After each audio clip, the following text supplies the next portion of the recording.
to continue community conversations, and that is what we're doing here today. First thing I want to say, we are primarily today talking about events just of this weekend, and I want to make it absolutely clear before we get into anything else today that I do not, and I'm speaking as well for the City Commission and administration of the city, in any way, shape, or form support any views of the hate-mongering Proud Boys that came here to Kalamazoo. So I want to make sure that it's absolutely clear. Zero support for their tactics and for their views. So that's clear. Second thing is I want to just recognize that, as we all know, we're living in unprecedented times, not the least of which is, look around the room, we're all going to be wearing masks here and attempting to be safe in these times. For those of us that are speaking and asking questions after the presentation, you can take your mask off so you can be heard. You might have to move around a little bit, to get to a microphone so you can be heard for your question, but then please put your mask back on after you're done. Not only are these unprecedented times here in our country as it relates to dealing with this pandemic, but obviously we are in a time now where we have renewed and appropriate attention related to the racism that has existed in this country for time way before we were here, and that we're experiencing still right now. It is unprecedented also that we might have a press conference literally within hours of events that occur, but there is desire from administration, from other city commissioners, and from me to try to keep communicating, putting information out there, and giving community members a chance to ask questions. Right now, this was an invitation event, and obviously all the press was invited to this, but I also want to recognize the fact that there are multiple young people here in the room who are representing some different organizations, and Quentin Bryan and I had some conversations earlier this morning about making sure that they were able to attend this as well, and that they would have an opportunity to ask some questions. So I'm going to give them the courtesy of getting to ask some of their questions before any press questions come in. And we're intending now that this is going to be about an hour, more or less. I'm not going to do a hard cutoff. I know that this is a topic that we could talk about 4 hours, but this is what we're attempting to today, is move through this. So what are we going to do here? I'm going to ask the chief to talk about public safety perspective. And then after the chief, our city manager, Jim Ritzma, is going to wrap that piece up, and then there'll be the opportunity for questions. So we'll do that, and I'll be recognizing our good residents here, as well as press after that.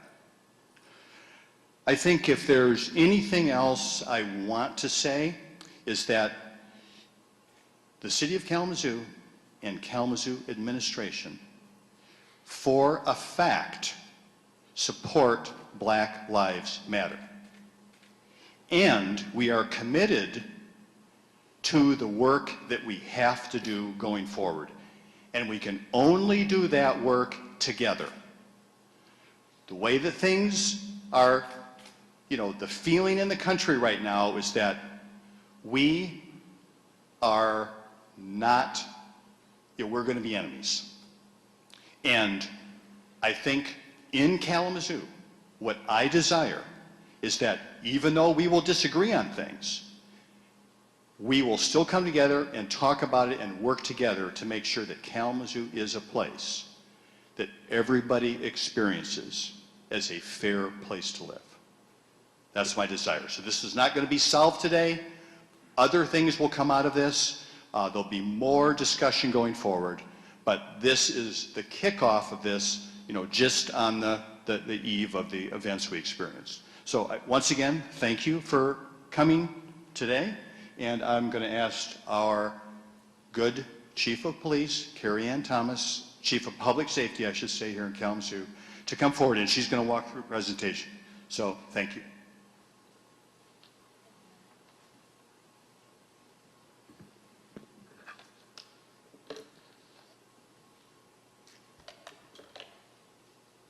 Thank you, everyone. I'm Chief Carrie Ann Thomas, Chief of Kalamazoo Public Safety. I'm just going to walk through the events and the facts that led up to the protest by the Proud Boys, the counter-protest, and how that unfolded, as well as things we took into consideration. And as we continue to learn from these events, we are a small city of 80,000. This is a new era for us in responding to such events, and we are continually learning from them and trying to listen and change as we can and still keep this community safe. This is not all-encompassing. We're a little less than 24 hours since the event, or a little more than 24 hours, so we're still reviewing a lot of information. So I hope I can answer as many questions as possible, but like I said, this doesn't cover anything. This is a cursory review of what occurred. And I have a lot of bullet points. It's going to take a minute, and I'll ad-lib through these. But yesterday, on Saturday, August 15th, 2020, we found ourselves in a dynamic situation. Many of the details really are still emerging as we analyze our response and the actions to which we responded, which include an ongoing investigation to others that may be involved. So KDPS was first made aware of a possible visit to Kalamazoo by a group known as the Proud Boys in July. This was part of our routine intelligence gathering we conduct about events which may be occurring. We had very little information other than we had seen a post that they were thinking about coming here, and we continued to monitor that information. In the past couple weeks, the possibility of the visit seemed more likely that it was going to occur, and we began following that closely and digging in to the sources that we use. We also received information that a counter-protest may be organized in direct opposition of the Proud Boys and the things they espouse. So we began our operational plan for the event while continuously monitoring that situation. We learned that the Arcadia Festival site was likely going to be the location of the rally, and that the site was then reserved for a counter-protest by a group in Kalamazoo for a peaceful protest. KDPS contacted the local organizer to gain more information about his group's plan and the response, our response, KDPS's. The organizer initially wanted KDPS to block the site and allow only his fellowship inside. But as we discussed with him, it is a site open to the public, even though reserved, and we could not keep others out, even if they did not have the same beliefs as we do here. We have a policy which guides First Amendment assemblies, which talks about how we respond to such events. As we talked to the organizer, he understood what we were saying and informed us of his plan and his program of events. We told the organizer at that time that we would be responding with our crowd management team, which people had seen earlier at the end of May and early June as those events unfolded, and that they would be wearing their gear if they had to respond. He said he understood that. Hopefully they weren't needed, and they would stay in a nice air-conditioned building. And that was our hope all along as we planned for this event. We repeatedly tried to reach out to members of the Proud Boys, the organizers. We were able to talk to members, none of which would give us any information or let us know who the organizer was, including their legal counsel. We continued to monitor social media and other intel avenues in order to determine as much information about their arrival, the number of participants, and that planned. This continued up until their arrival in Kalamazoo. We were also monitoring information regarding the amount of counter-protesters that may attend in order to confront the Proud Boys. Given the amount of intelligence being received by all groups, which appeared to be planning a protest in Kalamazoo on Saturday, we increased our staffing for the event, as well as our request for other jurisdictions. Approximately 48 hours before the planned counter-protest event on Saturday, we had a meeting with the organizer, which included approximately 12 people, from the organizer to city manager staff, city attorney staff, members of the downtown community, and we walked through the Saturday event and outlined the plan for KDPS response. KDPS was staffing a large contingent for the event, and would deploy should agitators create a situation which diverted from the peaceful protest or turned riotous, assaultive, or physically destructive. And like I said, we continue to learn from these events in responding to large-scale gatherings and protests. And we learned in early June from feedback and review that large-scale police presence of officers often created a contentious situation. We then changed our operation to allow for presence at events, but from the background and less visible, so that we did not become the target or become something that got away from what the original protest was about. And then we would respond if the situation dictated. This has been our operational plan for the numerous protests that have occurred since the early June event. So following our policy, we developed an operational plan for the event on Saturday, which included over 100 officers from 5 jurisdictions. The plan had the officers staged in areas in order to respond if the situation diverted, like I said, from a peaceful protest, which turned riotous, assaultive, or physically destructive. Officers were staged in areas to provide information to officers on the ground, which meant that even though those 100 officers were not visible, we had other officers that had eyes on the event at all time in the areas from different locations throughout the city.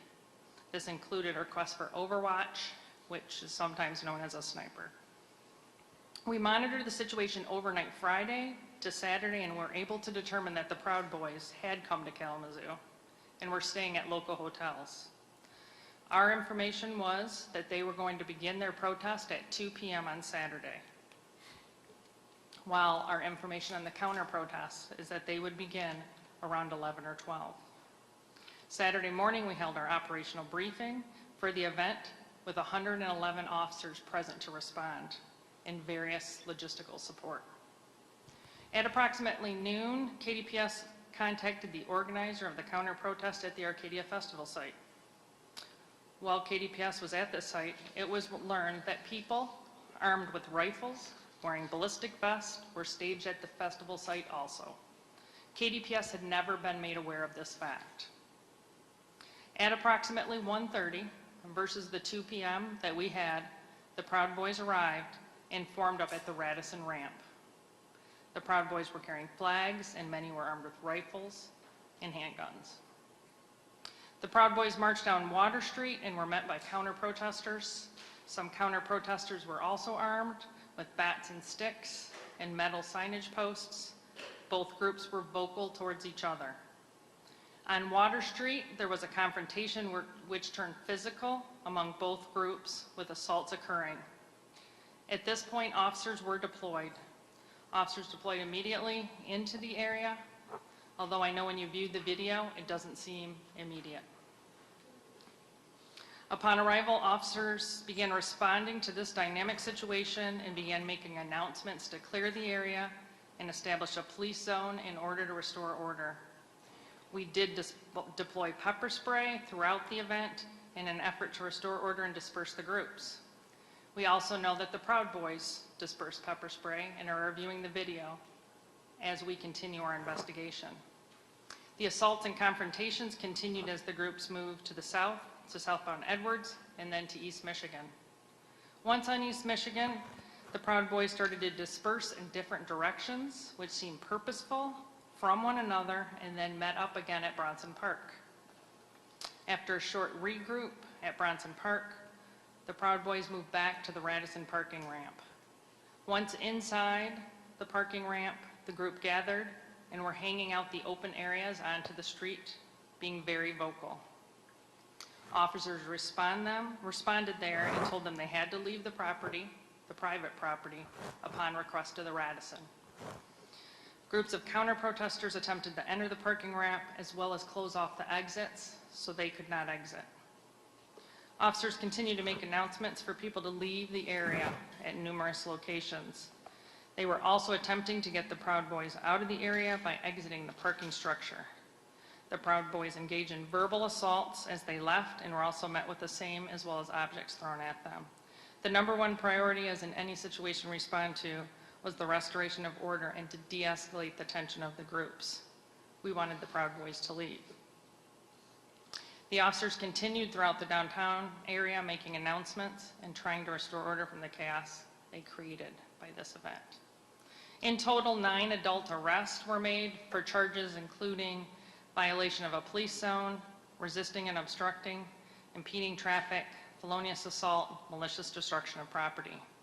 1 juvenile was also arrested but released to their parent for malicious destruction of property. At this time, I believe that all but one of the felonious assault charges have not been authorized by the city attorney's office. So now I want to make an apology here, and I want to address the arrest of the MLive reporter. KDPS arrested the MLive reporter who they believed to be interfering and obstructing with their operations as they attempted to restore this order. I personally want to apologize for that event. The reporter was wearing visible credentials and should not have been arrested. I apologize for the trauma that it caused to this young man. We all respect the sanctity of the press. Order was restored to the downtown area at approximately 3 p.m., so approximately 90 minutes after it began. The Proud Boys came to town and completed their mission by creating a divisive situation for the community, then leaving, hopefully with the chaos continuing, which is their MO. On social media later that night, they were joking about it, that they had created the chaos that they had hoped to. Many questions have been posed as to yesterday events, and I understand the need for answers. And over the next couple weeks, we'll review the video and the information will be reviewed to determine what other individuals should also be charged, as well as to review our response to the event. Many are comparing yesterday to the events of early June, where we saw a large, visible police presence, the use of tear gas, as well as a curfew, and a peacekeeping mission by the National Guard. We learned many things from that earlier event and the events that have come since then. I think approximately 9 more protests before yesterday's. This event yesterday was different, but just as complex. And as we try to respond as an agency and we get these questions, why didn't we see you there immediately? We had in our operational plan that we would be ready to respond. So I understand that criticism, and I understand the criticism of why we were all there for the earlier protests. And as I said, we continue to learn how to balance this operation to keep this community safe without becoming the target or without becoming creating a situation that doesn't need to be created. And we learn from all of these events, and we will continue to learn. But I want everyone to know our goal yesterday was to keep the community safe during this event. That was why we had such a large-scale response, and we will continue to do that and learn from that as we create future operational plans for these events. And I believe there's 2 videos we're going to show just a snippet of very quickly. Someone else has to operate this here for me. And one is going to be the camera view looking down on Water Street when the event first began, and then a ground view of that same event.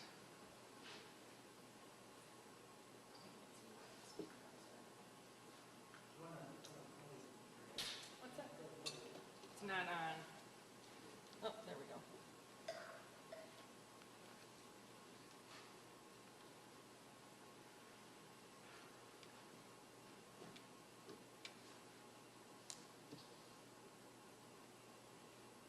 To our city to bring violence upon us, you are not welcome in our city.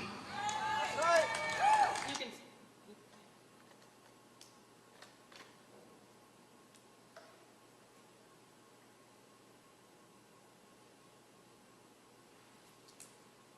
We'll just watch a minute or so of this. This is the Proud Boys marching eastbound on Water Street.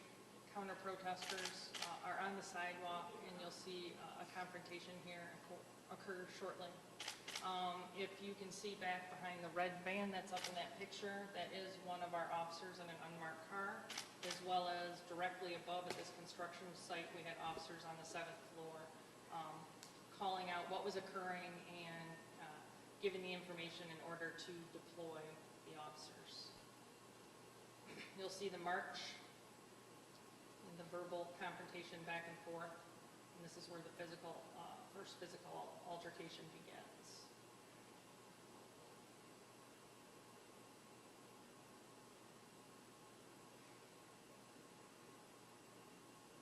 Sort of choppy there. Many of you have already seen this. Chief, Yes, sir. will this be posted where people can get it some other way? Yeah, we'll figure that out. Thank you, Dorla. Yeah, we'll get this posted. I believe we took it offline. Our transparency page.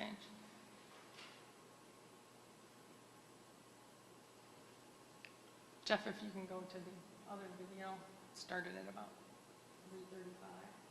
And this shows the view on the ground when the first physical altercations began among. If you come into our city to bring...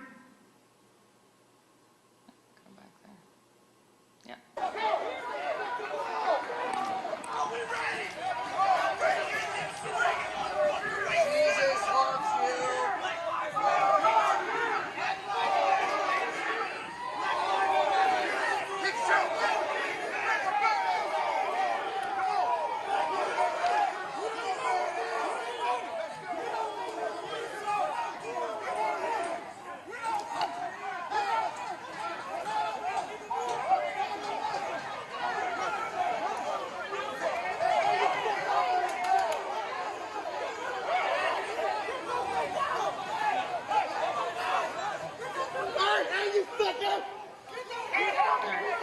Stop it there.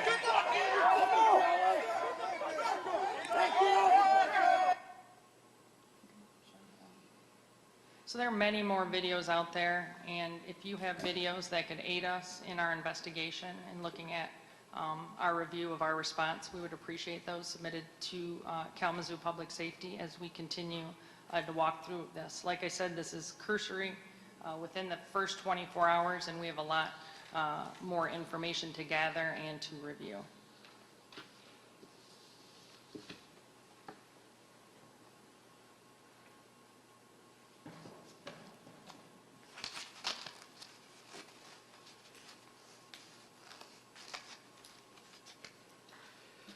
I just want to conclude with a few remarks.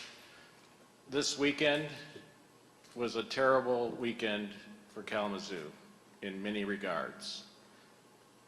The views of the Proud Boys that came here and tried to destroy our community are abhorrent. Hate and violence are not welcome in Kalamazoo. And these groups are not wanted and are not welcome. We stand with our community in rejecting hate and bigotry. And I just want to extend appreciation to Quentin. We had an opportunity to discuss or to speak on the phone last night, and I do appreciate that. I look forward to more discussion with your groups on how we can move the Black Lives Matter platform forward in this community. And you have my commitment on that, on doing that. The investigation into yesterday's events is ongoing.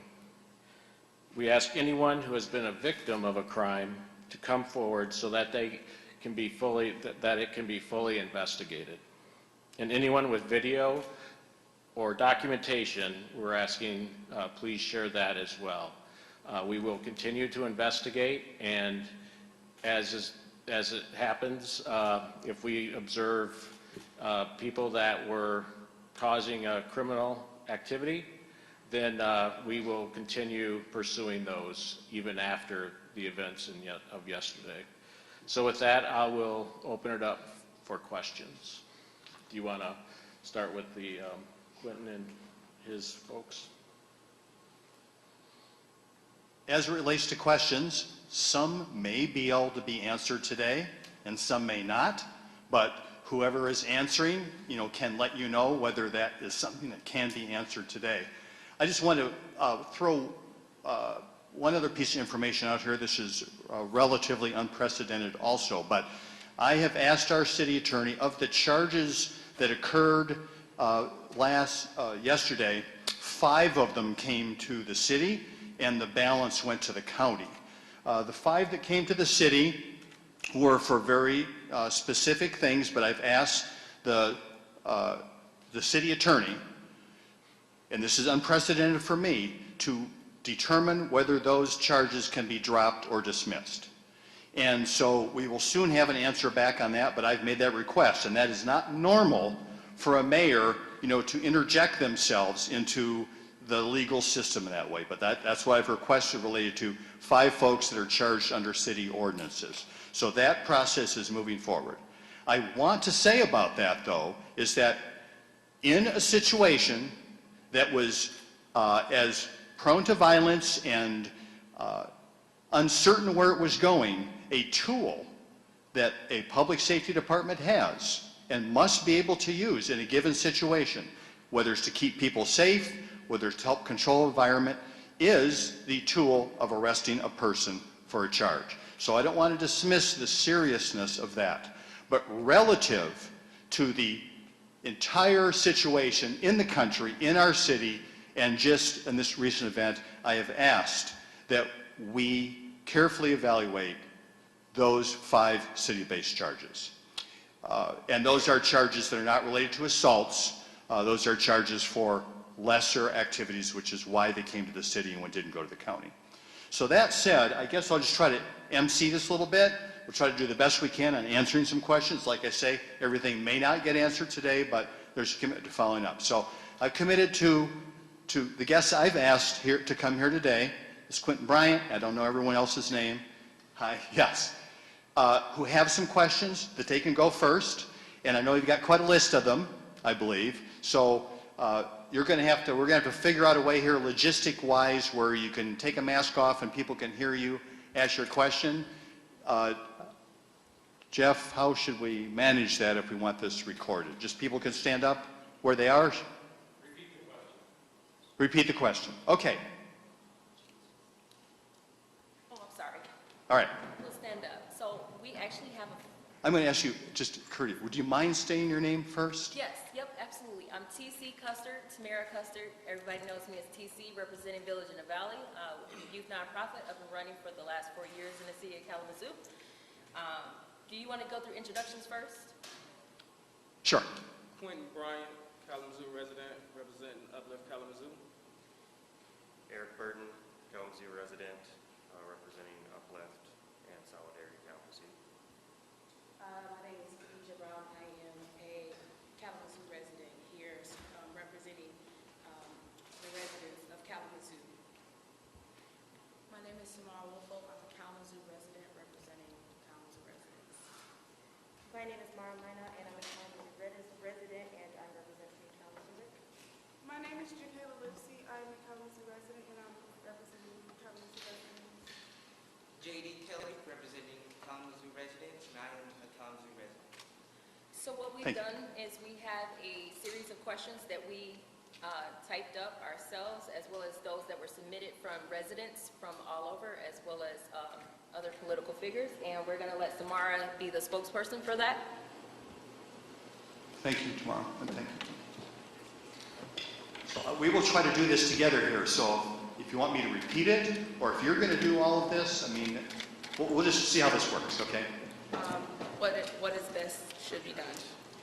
What do you hope to gain from this meeting today? Okay, first question. So I'm going to take that one, I guess, if that's okay. So what do we hope to gain from this meeting today? Number one, communicating, giving an opportunity for public safety to talk about the events and their response to them. That's number one. Number two, giving individuals an opportunity to ask questions and respond to those questions. And number three, I'm hoping that by doing this work together and hopefully continuing to communicate, that this will be one of the platforms that'll help us set the stage for getting to know each other and continuing to do this work together.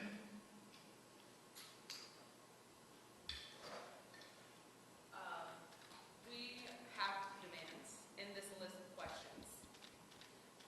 One demand we have is that all charges be dropped from Kalamazoo protesters that weren't protected by KDPS, especially Samuel Robinson, representative of MLive. So should I repeat this for people, or are people hearing it okay? Are we good? Can you repeat, or can we have her come up to the podium? They can't. If you could repeat them, please. Okay, thank you. So this is related to the comment I made about asking for charges to be dropped. And so I hear that. I've already announced that for the 5 charges that came to the city of Kalamazoo, I have also requested that. So that's ongoing. Yes. If we're apologizing for Sam's arrest, why were there charges even made? If she's apologizing publicly for his arrest, those charges should be dropped immediately. We demand those charges be dropped as soon as possible. Is Okay. that something that can happen, Chief? Clyde, I hear from the city manager that Clyde has already dismissed them. That's our city attorney. That occurred before this meeting started. We had a conversation about that earlier today. I didn't know the status of that, but We have another demand to defund KDPS and reallocate funds to Black-led initiatives. okay. So demand is to defund KPS. Yes, and Okay. reallocate funds to Black-led initiatives in Kalamazoo. And Whether that is organized Black-led organizations, whether that's Uplift or any other one that should be chosen. Yeah. The next thing I have is, you mentioned that, you support Black Lives Matter. We are not representatives of the local Kalamazoo Black Lives Matter chapter or any national chapter, but we do stand for literal Black lives. What work are you doing to work together? You use the phrase working together. The demand that we want, that is related to this question is, we demand more votes to fund a Black-led organization or initiative from the city. all right, understand that you would like more funding for initiatives. Yes, well, specifically we want more votes in the city commission, because it takes 4 votes for it to move forward. Am I correct? It takes 4 votes of the city commission, yes. Okay, so we want 4 votes to be led towards funding a Black-led organization or initiative in the city. Is that clear? I'm sorry, not entirely. Maybe it's my hearing problem, but We're demanding 4 votes from the Kalamazoo City Commission. The commissioners. okay. Yes. So that's fine. So that's an ongoing thing. You know, that I think let's provide that to the commission, and there's an opportunity to do that. So we'll keep having that I'm discussion. just reading our demands. Yes. I don't know if the question or not. I'm stating that they're demands before I say the demands. Okay. This also is a demand. We demand body cam footage from police officers that were at the scenes in the areas where the protests commenced. We see that you have some, but we do want that to be on the transparency website, which I heard was mentioned. A question that we have is, were you aware of, and this could be for Carrie-Ann or specifically for KDPS, were you aware of this Proud Boys mission statement prior to them coming to Kalamazoo? The mission statement being, it was posted by Huffington Post, August 24th, 2019, about their purpose and mission being to waste city resources and to disrupt city people. Were you aware of this? Chief? So I had never read their mission statement as you just read it. I knew that their, we call it their MO, is to cause disruption and to create that chaos and the wasting of services.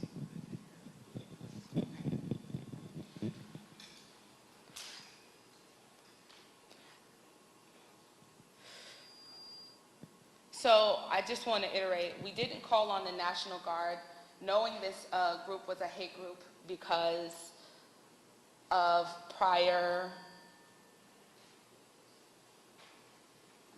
I'll try to answer that, and then if I Yes. don't, let me know. So when we called the National Guard in early June as a peacekeeping mission, it was after days of events and hours of events that was civil unrest, to include property damage, looting, and things that led up to a curfew, that we didn't have the physical manpower in order to create that safe zone. So the National Guard was peacekeeping and presence only to lock down that downtown. And we weren't going to create a lockdown curfew area. And so that's why they were not called, and this was a different situation in that. It escalated at early June to calling the National Guard, and much of the feedback we got was we never want to see the National Guard in our city again. And so then we try to base our operational plans about how we respond with different manpower, which is what we tried to do this time, given the information. Is KDPS and the mayor complacent with our most vulnerable population, the homeless, being attacked with such antics, and yet our assailants were allowed to walk free? And I think you might be referring to, I've been given information that there might have been an attack on a homeless person, and I haven't seen that information or that video, so any of that can be provided to us, we will take that and look into. We are constantly working together as mayor and with community mental health, or ISK, I guess it is now, reaching out to our most vulnerable, our homeless population on a daily basis. We are very committed to trying to get them the services that they need and to provide what they need from public safety, not only in a safety perspective, but sort of as that branch to get them to the services and locations to get those. And we're very committed to that. It's an ongoing issue, it's an ongoing struggle, and that's been going on for numerous years. Okay, so the answer is no, you are not complacent. Correct? Am I correct? No, we are not complacent. Okay. I guess I could have answered that a little quicker.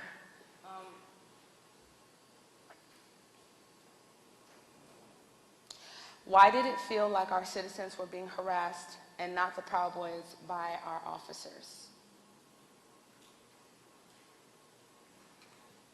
I don't know how to give you an answer to that. Many of the things occurred after we were able to get the Proud Boys out of town and after leaving the parking ramp, and yet we still had this chaotic situation that they had created by coming to town, and we needed to clear that and restore order. And there was a lot of energy out there that continued, that they caused, as you read their mission statement. So if that situation created that feeling, maybe that's where they came from. It was never public safety's intent to make anyone feel less than safe or harassed. Our goal was we have one tool, we're law enforcement, is to restore that order and walk through that situation. And it's dynamic, and when you look back at situations, you always see how you can improve, but it was a dynamic situation.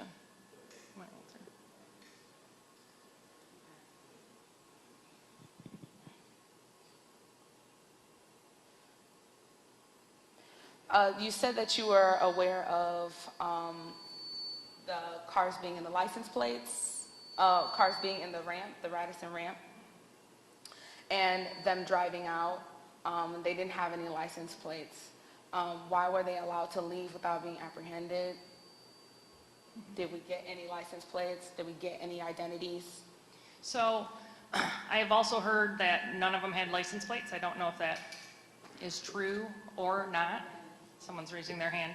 So as that information comes through and we look at that, so when you're looking at an event of that scope, not having a license plate is one of the lowest priorities of things we're trying to deal with during that situation. Now, we always want to identify everybody who's out there. This is, since the pandemic, has been a constant problem with traffic anyway, is how many people don't have license plates on their car. We are using other intelligence to gather the information of who was in there. But at that time of officers responding to the situation, making traffic stops was not the top priority. We saw this back in early June during the riots when we saw exhibition driving and people ignoring traffic control devices, and we were asked the same question, why didn't you do traffic stops? And that didn't occur at that time because we had more urgent things we were trying to control. I think the difference here with the Black Lives Matter protest and this one was the Black Lives Matter protest is for the uplifting and humanization of Black lives, whereas Proud Boys' specific agenda was here to spew hate and fear into this community. So it should have been a flip from how you address Black Lives Matters protests versus how you address Proud Boys, whose mission is to literally spew hate and waste city resources to push their racist and hateful agenda. Do you kind of understand why there's a disconnect? Yeah, and I do understand the disconnect, and I do understand what you're saying. And law enforcement is put in the position of having to respect everyone's First Amendment rights, whether or not we agree with them or not. And that's a difficult line to walk. But I do understand what you're saying.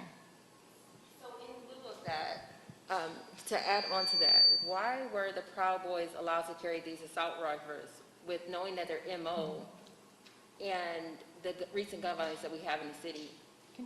Can you repeat that? You're masked, I'm sorry. No worries. Yeah.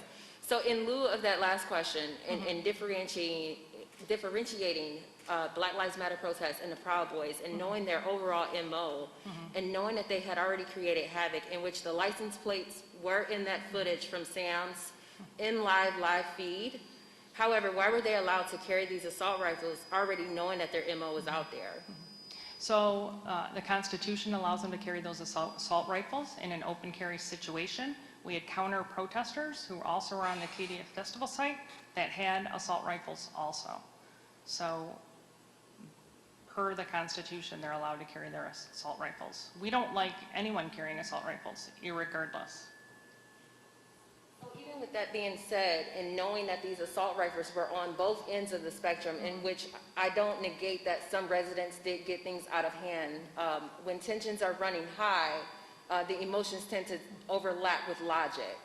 So with that being said, knowing that we had so many police officers on hand from MSP, Kalamazoo Township, I do know Portage Police was also out here. Portage Police was actually arriving before other responding officers were on place. So with knowing that, why were there not any plans to police beats? I'm familiar with police enforcing, as I am a former law enforcer myself.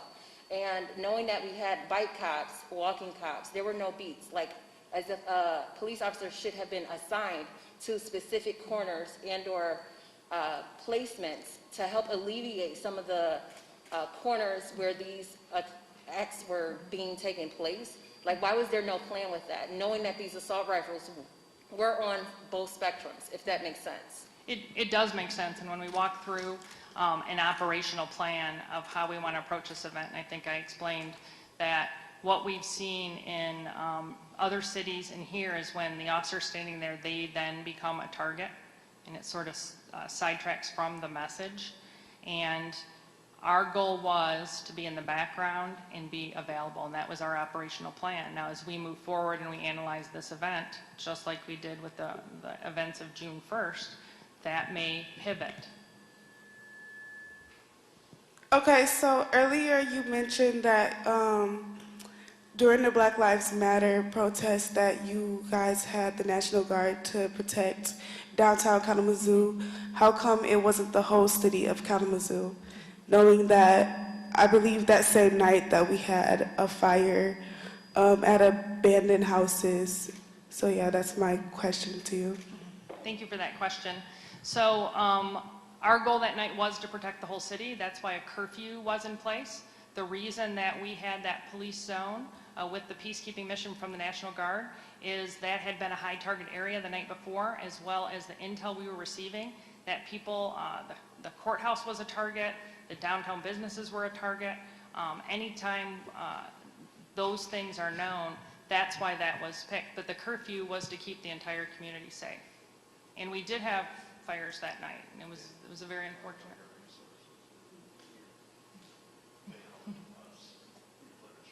The city manager is also reminding me that part of the National Guard and them doing that area of the downtown was because I only have so many resources who were in multi-day events and so many staffing, and I had used up everyone else's resources, and the same events were going on throughout the region to include Grand Rapids and Lansing, so MSP didn't even have the staffing that we needed for a multi-day event. We have just a few more questions, so bear with us. But I have a quick question. Are there any possible demographics that is available for protesters and anti-protesters that were present? Demographics of the counter-protesters to the Proud Boy protesters? Correct. That were arrested? That Or were arrested. there anti that were arrested? Or were they all city residents? I don't have those, but I can get that information, and I'll talk with the city attorney about posting those on the website. 1 second, sorry. Should we continue to trust and build and unite with KDPS when we are let down constantly, when the letdowns are continually inciting social trauma? We failed our community with irresponsible, or you failed our community with irresponsible response times, plans, and execution. So should we still continue to trust and build with you?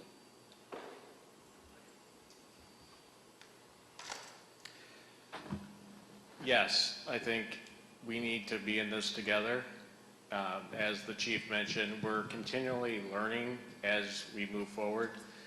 This is something that we are willing to learn and learn with you and to act with you. So we're committed to that, and we want to move forward with you on that. And I think one thing that's beautiful to realize is that history is on our side, and that these type of events has occurred generation after generation after generation after generation since 1619. So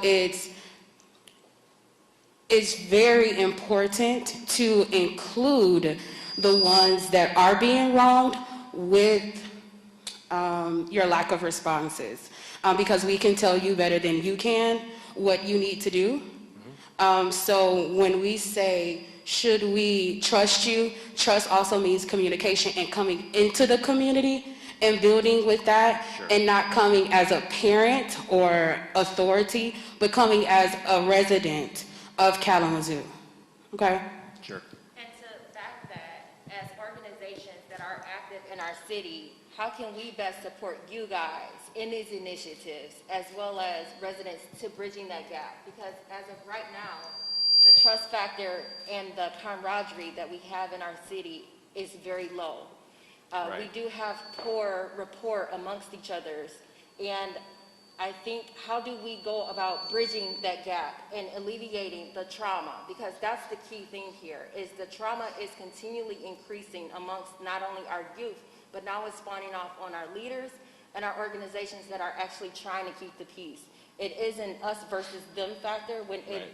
We want to shift that initiative to an us with them initiative and bridge that gap to where we can trust our local officials, our KDPS system, outside public systems that help aid us. It's hard to bridge that gap when the trust and the rapport is so poor amongst Black communities and integrating communities that support Black communities.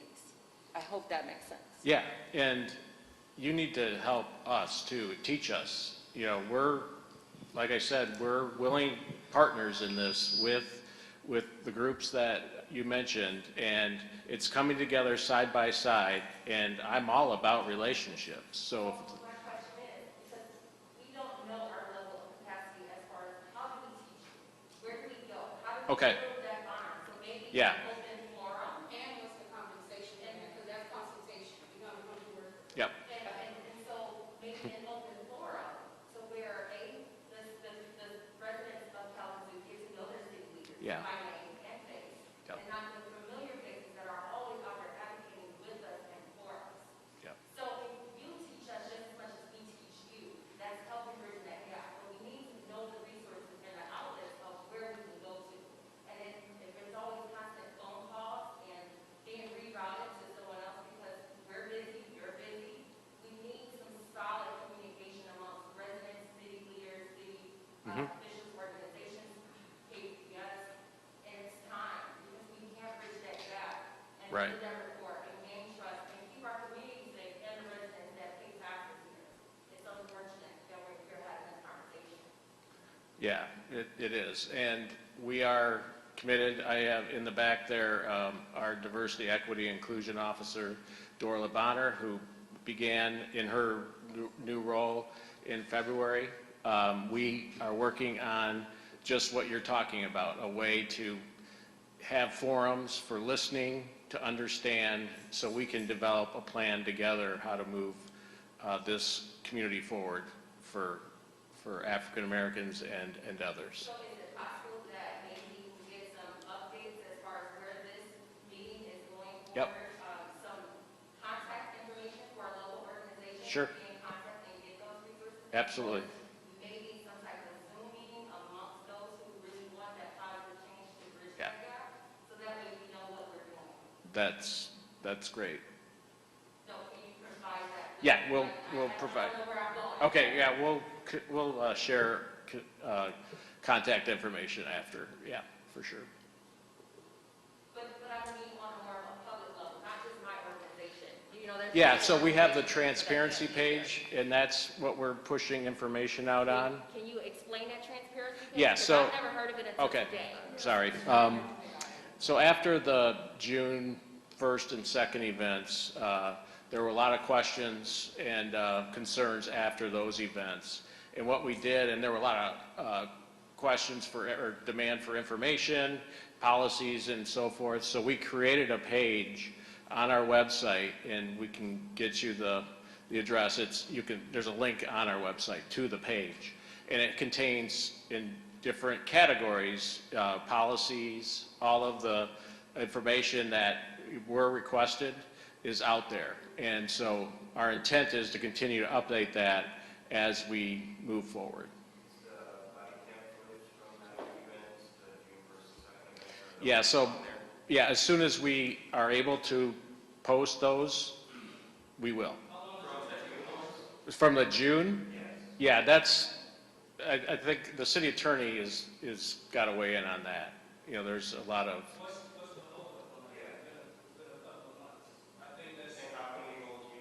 Yeah. Sure. Yeah, we will get back with you on that. We got to figure out all of that, so.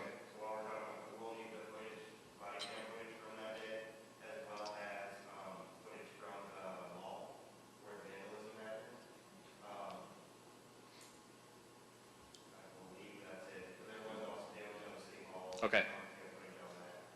Yep. We would also like footage from the police officers from yesterday's event as it was caught on live feed that multiple officers were in one place, just grouping around, which I think is not being proactive, knowing the MO that was standing behind it, including those bike officers that were present, grouped with car officers, grouped with walking officers in one significant area.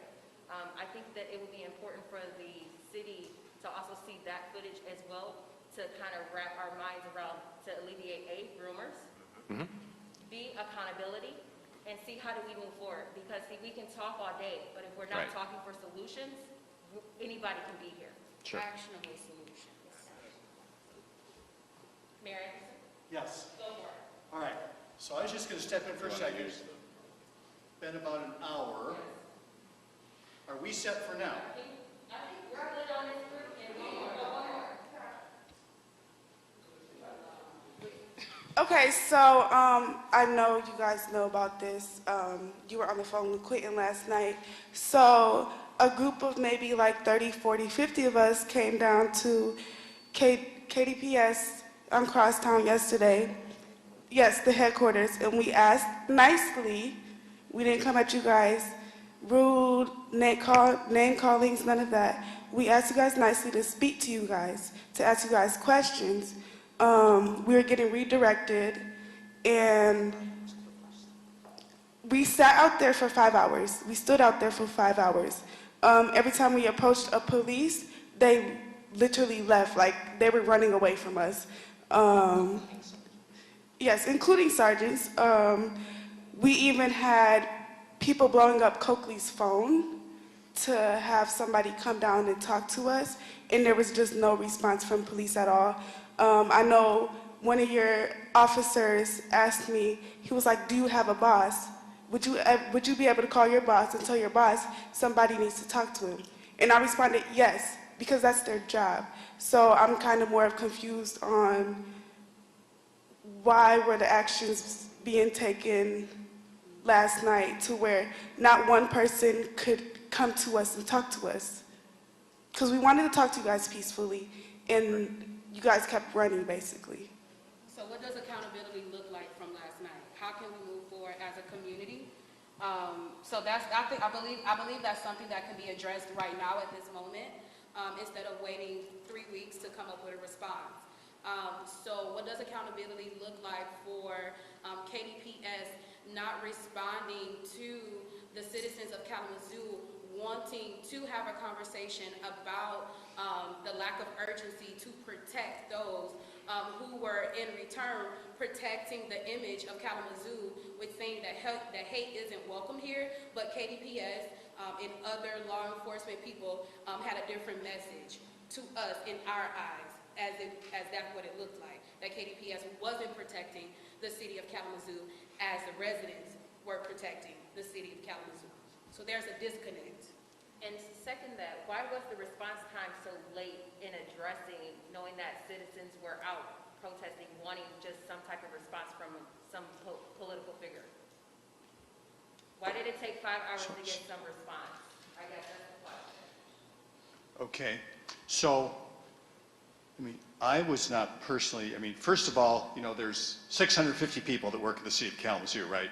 And not every single one is going to be assigned to respond for the city of Kalamazoo at any given moment.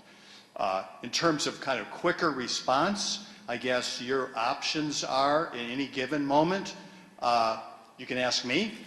I'm not up all night, but you can ask particular people, request, for response. I did not get any information. I was not at public safety. I wasn't not there when everybody was gathering out outside. Basically, I attempt personally, one person, to be as responsive as I can, which is, resulted in our conversation last night. I have given out my personal phone number. I just, I think, I don't know if that answers all the questions, but I think certainly not. Okay, so that said, I think there's a bigger question about how to respond. I'm sorry. For KDPS? Okay.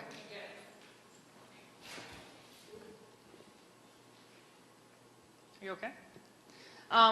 So last night, when you're in the middle of an operation and an operational plan, and you have your emergency operations center up, and you're running multiple platoons of officers, and different things are going on in the city, is not really the best time for discussion. And I know officers went out to the gate and talked to several members for quite a few minutes last night as we were in our 1819 what that was. And it's hard to have a productive conversation standing in the middle of Michigan Avenue or outside our gate when our officers are trying to come in and out, going to calls for service and different things that we had going on. Those conversations, it's not a productive time really to have those conversations when you're trying to run an operation. I'm sorry. When we set up a time to talk, and I know that we had people handling communication, whether it was a city manager. I knew that the mayor was trying to reach out to your group, as well as other commissioners, I believe, as they were trying to give me the space to run what had to be run last night. So do you think that, with that being said, when tragic happens and our community is suffering dramatically and mental health, and people are scared and inferior of not only our police but our streets, children were afraid to come out. There were multiple Facebook posts circulating, is it safe to come downtown yet? Is it clear to come through? Not everyone followed the police officers' pages. When I say police officers, units, so like KDPS, Kalamazoo Township, Portage, those public pages, not everyone followed that. So when tragedy strikes, do you think that it is possibly in the best interest for maybe just a brief statement to go public and say, we're trying to get the situation under control, we're trying to alleviate this trauma and keep everyone safe, to remove those, A, rumors, B, we're getting some type of response, and our nerves and like we can have some sense of calm, I guess. That's where I'm kind of going at. I know for me personally, I wanted some type of response last night to just ease my mind, knowing that they were staying in hotels overnight prior. We do not know if they stayed again. I think that it just helped bridge that gap and helps increase that trust factor to a sense. I'm not sure what and how, but maybe moving forward, that could be something that can be taken into consideration. And whether you have the answers or not, I think people just want to hear from our leaders and say, we're getting something under control and we're trying our best, bear with us. Yeah. And I totally agree, and that's hopefully soon I'll have a public information officer that can at least push that out and get things back to the people that we needed to. I know last night we sent out a couple assistant chiefs and command officers to try to talk to people at the gate. Definitely an area of improvement is communication. And we're in the midst, we've interviewed 2 people already, but we know that communication has to improve, and I can't disagree with what you're saying. Go ahead. So, all right, we're good, okay, all right.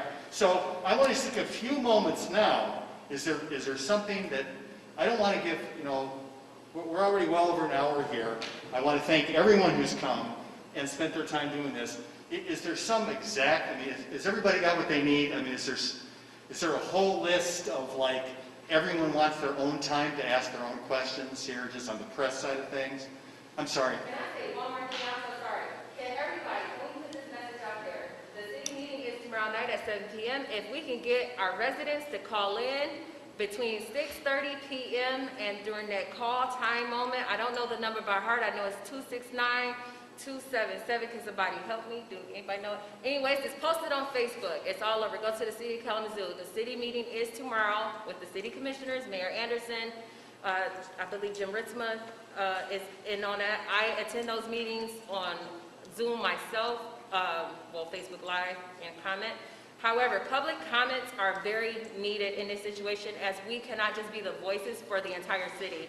Help us increase the change that we want, as well as the change that we need. Please call in 6:30 p.m. The meeting starts at 7, so you got 6:30 p.m. and it's a time frame. I don't know how long it is, but let's call and let's invoke the change that we need. That was it. Keep going. Thank you. Yep. So how are we going to manage this on the logistics of how long we're going to be around for this? I see a show of hands. Does every single individual want they have their own question they want to ask? Everyone from the press? You think so? Okay, thanks, Mickey. Did you recognize you with your mask on? All right, so then here we go. So I'm going to start on this side then. Yes.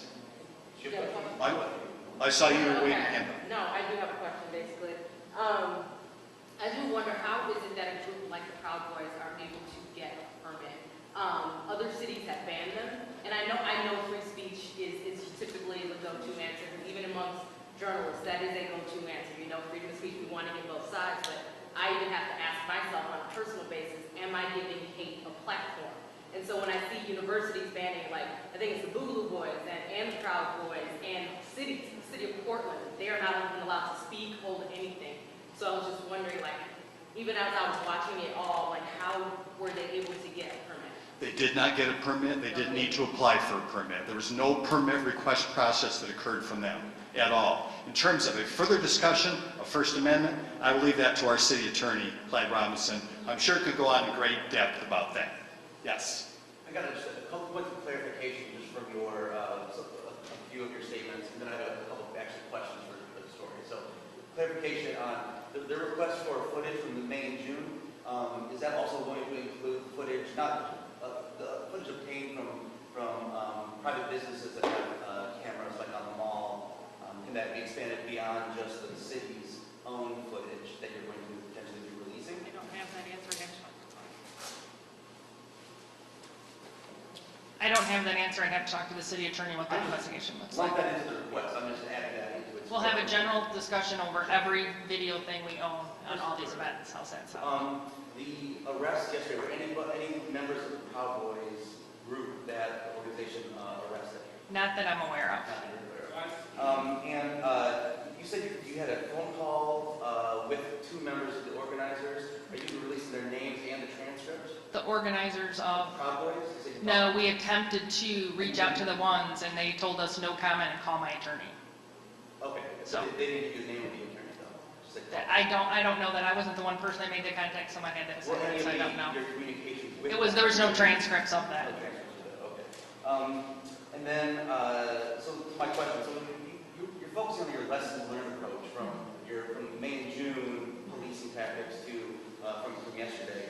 And it sounds like you're creating an equivalence between BLM protests and the Proud Boys protests in how you created your plan for yesterday, and that your plan is rooted in that, your lessons learned and that equivalence. But I'm confused because there's not any literal equivalence between the BLM protests and Proud Boys in terms of threats to the community. Yeah. And so since you knew that the Proud Boys protest was anti-black, anti-Jew, anti-Muslim, pro-white, Western supremacy, with a documented history of violence, rhetoric, and holding rallies that turn violent, with that level of intel, especially about a rally so close in proximity to a majority black neighborhood, I've got 4 questions related to that. One, why not a larger police presence like officers at corners as part of your primary mission of public safety for both people and property? 2, Can we go one at a time? Because I won't remember all 4. I'll just be honest. Yes, absolutely. So, as I talked about lesson learned from those earlier ones and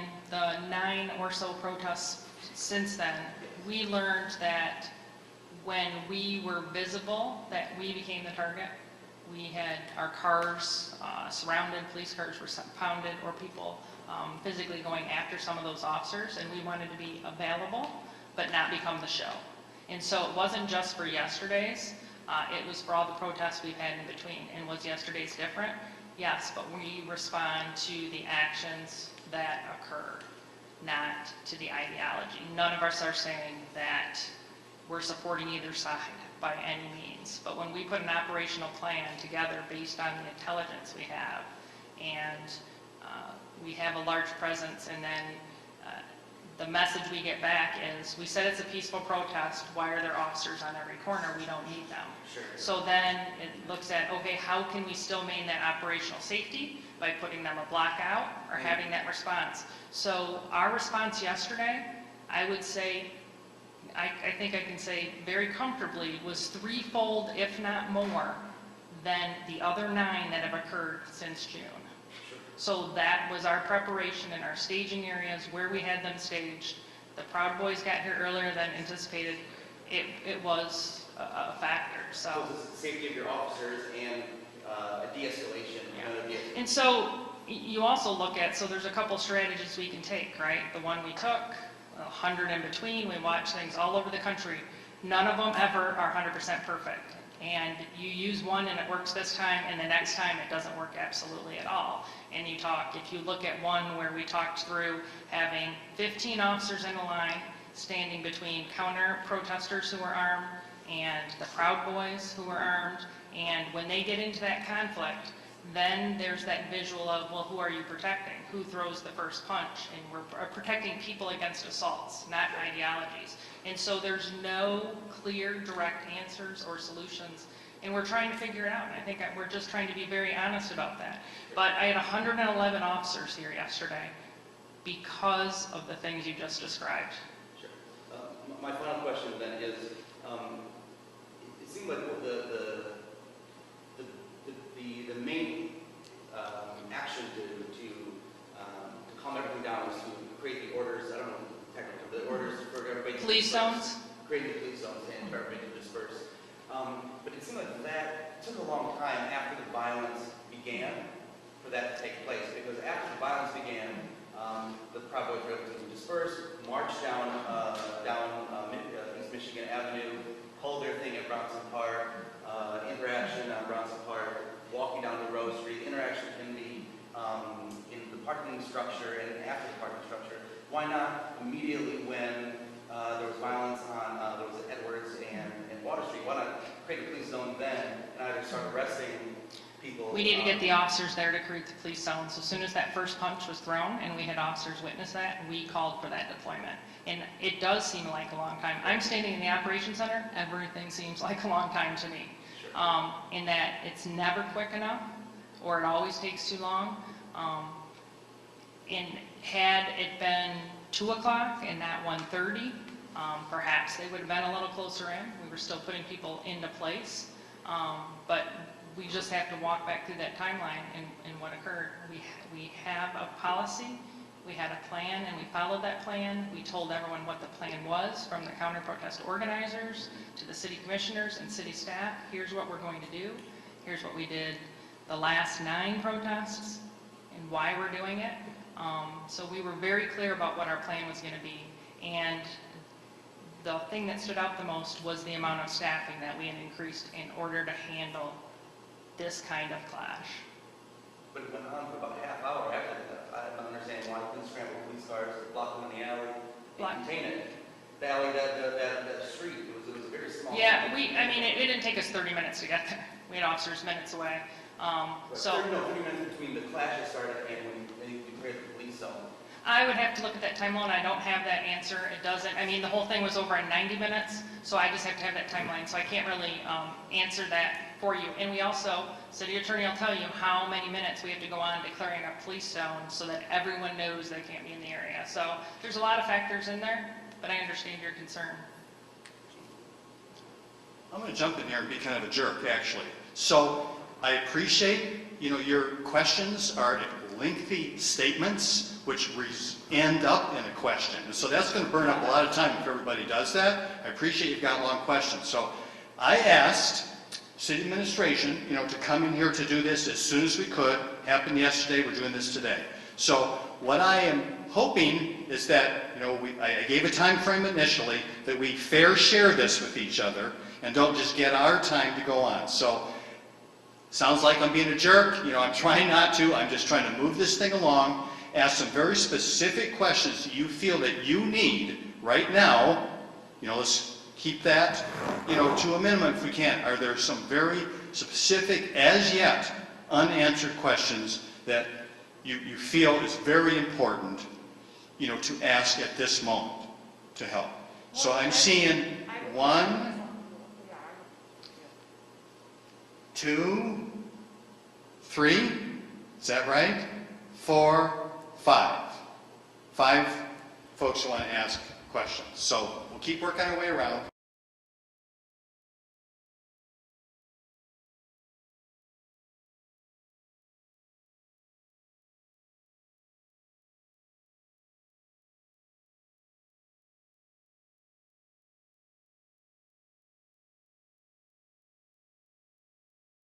Rally that they had, so to say. Is that something the city is looking into changing in the future to prevent, these types of groups from coming in? If the city is so committed to, standing against hate groups like this, do you guys plan on maybe changing any type of ordinance?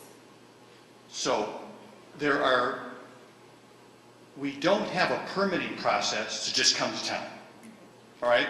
You don't need a permit to walk down the sidewalk, for example. There are particular events spaces, like if you want to reserve the Arcadia site, you need to apply for a permit.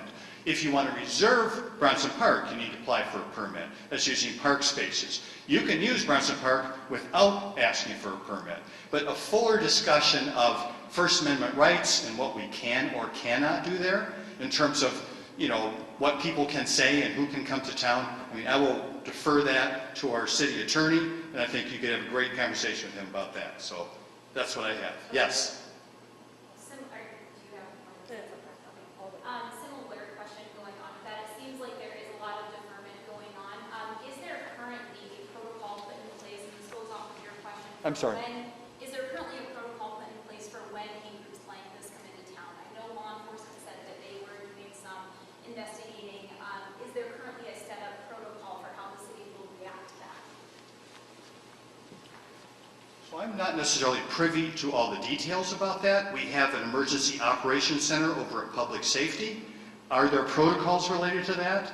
There are. So, Chief, there are a few things you want to say about that? Well, I think what she's asking, if you at the city have any protocols outside of my protocols. Correct. Like from the city down, is there a widespread known protocol that most city leaders would be able to understand, or was there farther discussion? Or will there be in the future as well? So Public safety monitors all this sort of information that's going on with our crime analysts and our strategic operations center, and trying to vet, what's chatter, what's actual, and it's constantly evolving, and it's constantly moving off platforms we can't access. So my job is to be in constant communication with both these gentlemen as to, hey, we're hearing this could happen, we don't know if it's going to happen. When we first heard about it, there was 2 people attending back in July. So is it a thing? Isn't it a thing? So I take that information and I communicate with them, and then we talk about they talk about how is that a broader effect on the community outside of public safety response.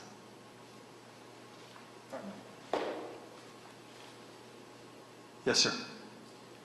Couple questions. You said that KPS was never made aware that there were people from the counter-protest side that had rifles that were armed. He had video footage on Sam's Twitter about an hour before the rally showed up. We, in our communications with the organizer, he never let us know that he had made that arrangement and knew about that from the counter-protesters. We were unaware of that. Was KPS then aware an hour before the rally showed up that counter-protesters were armed?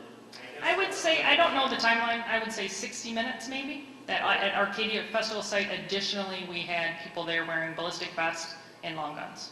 So I guess my follow-up question then to that, you said, hey, this happened at 2 o'clock, maybe we would have had a quicker response. I mean, it's not a baseball game or a football game, for lack of a better analogy, but it's not kicking off at 2 p.m. Most definitely. So if you know that there's people who are being armed on both sides now, before, why was not an immediate response? So you have to realize, so we have 111 officers here, told to be here at a time based on the information we had. It's never perfect information.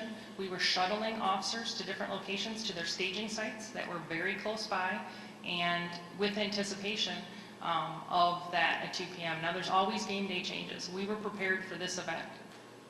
We were absolutely prepared and had the staffing for that. Had I wished maybe I called them in at 9 a.m.? Maybe, but at 2 a.m. in the morning when they were finally all going home, they don't wish that. So it's always, when we do the after-action review, to look back at that. How good is your intelligence? Did you use your intelligence appropriately? I think that given the information we had and how we were responding is how we responded within our operational plan. I just have 2 quick follow-ups here.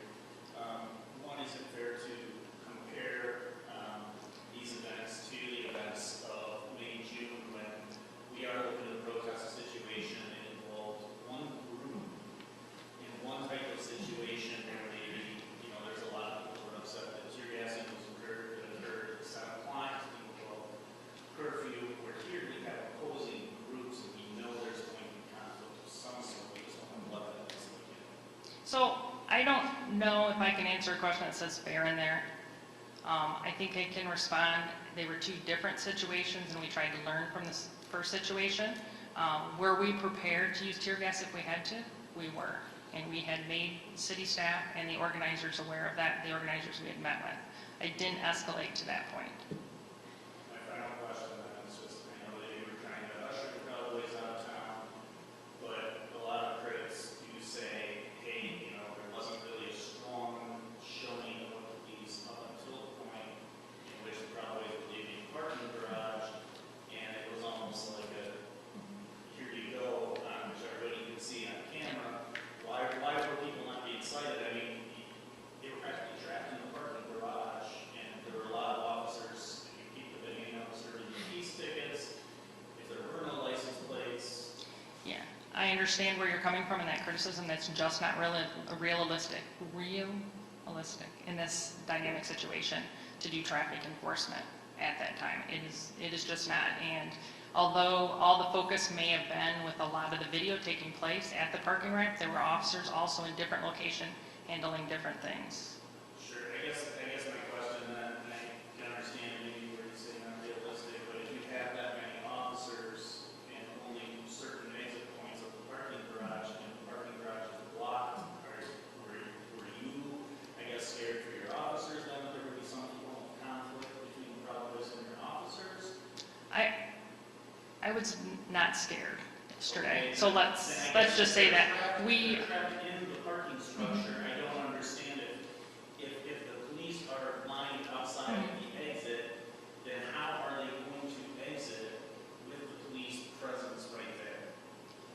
So I guess I don't hear your question. You wanted us not to have them exit? We wanted them to leave and de-escalate. Peace or anything else on the way out. I mean, we didn't have license plates on vehicles. They lived in rental. That was our lowest priority at that time. We weren't doing traffic enforcement, and I just don't have a better answer for you. Sure. So next, I'm going to go to next now. You didn't raise your hand the first time, I'm sorry. We have 4 questions to ask here. So. 4 questions? Well, I'm going to move along the line of people that raised their hands initially. So you raised your hand next. This was the first count. She had stated earlier that some cities have been banning known hate groups. Would the city of Kalamazoo consider that in the future in regards to how this event happened? Question for you. I'm sorry, I thought it was... She had mentioned earlier how cities have been banning known hate groups like the Proud Boys. Would the city of Kalamazoo consider that in the future? I guess all things are up for consideration. I'm not familiar with cities that are banning hate groups. I don't know how that works. I will be talking to our city attorney about that. Yes, I think you were next. Yeah, I have a question for you while we have you. So last night there were a lot of protesters who were out for several hours demanding answers. Can you discuss the decision to not allow public in this meeting? I know you briefly touched on it, but can you talk a little bit more about why the public was not allowed in this meeting outside of the few people who were here? For the effectiveness of getting through a meeting, for one. For two, for sound and pictures and video, we're going to do it inside. And, don't tell anybody, we are already violating, the state COVID standards by allowing this many people into the room on the square footage. So we're trying to kind of accommodate, access and questions and opportunity, for this to be, we're taping this is all going to be televised, so, put out on our page so people who were not able to actually attend can see this whole event as, it will be out there. I'm sure everyone else will be doing portions of that also. Okay, and then I have one last question for Chief Thomas, just briefly, and this is a clarification thing. When you were laying out details about what happened yesterday, I believe you were talking a little bit about Overwatch, and I thought that I heard you mention that there was a sniper present. Can you clarify if that is correct, and if so, why that was necessary? We had requested a sniper because both groups had rifles, and to have that present in case a situation dictated that we were prepared for. We had one in the earlier protest, and then yesterday, some of the criticism I heard was, well, we didn't see one yesterday. So. All right. Chief, this is a question for you as well. You said the department is continuing to learn as it covers events over the last couple months. What specifically did the department learn from yesterday's events? Well, I think we learned communication is an issue as we continue to see that. But I think we really have to walk through, and we're less than 24 hours. We had an event that I left at 2 a.m. and now getting ready for this. So we have to walk through and do that after-action report after we do it everything, and we always have lessons learned. So I'm not going to throw anything out because put my staff in a pickle there, but there always are things that can be learned. And one of the biggest things last night was communication. Would you disagree? Would you disagree? I think this gentleman, right? Or you want me or him? You, okay. Chief Thomas. So we had an M-Line reporter yesterday. You apologized for this incident occurring. Why was he arrested? It wasn't found out later. Oh, he's taken to jail, booked, and now the charges are being dismissed. Why did this process take so long to happen? And why were people taken to the county jail with a crisis, global pandemic like COVID going on? Why were they transported to the jail and booked there?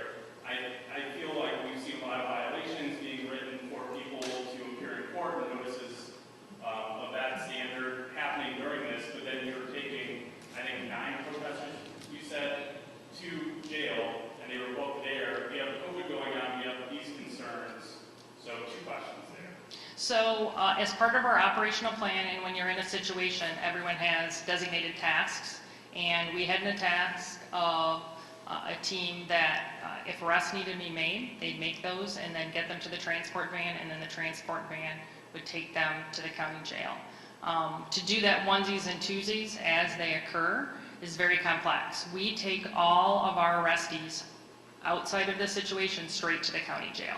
So we worked with the sheriff's office, and they have portions of the jail that they have quarantined for situations like that, and they prepared it. All of our arrests, irregardless of the day, go straight to the county jail. Okay, and then why was Samuel Robinson, a reporter, arrested and taken there when I'm sure during this whole time, multiple officers knew he was a reporter, he'd identified himself multiple times. How did he end up getting all the way there, bond or bail being posted, and then he finally being released, and then today we find out charges are dismissed? How does that go about why? And I don't have all those informations. I have personally not read that report yet or walked through that, and that's something that I'll have to do. Tried to hit those key points with him. I know he was at the county jail for an hour and 5 minutes. That's one thing I asked. And then as we walked through, having the city attorney look at those charges. So I don't have all those answers for you today. I'm sorry. Can I ask a follow-up to his question? Trying to be fair to everybody here. I'm sure everyone would love to have a follow-up. So maybe if you want to catch someone afterwards, I guess I'll apologize in advance. Try to give everybody a shot. Here's one thing I want to do. I want to thank everybody for coming here on a Sunday to do this work. It's important work. I'm supportive of it. So I am available as well. You can talk to me after this if you want.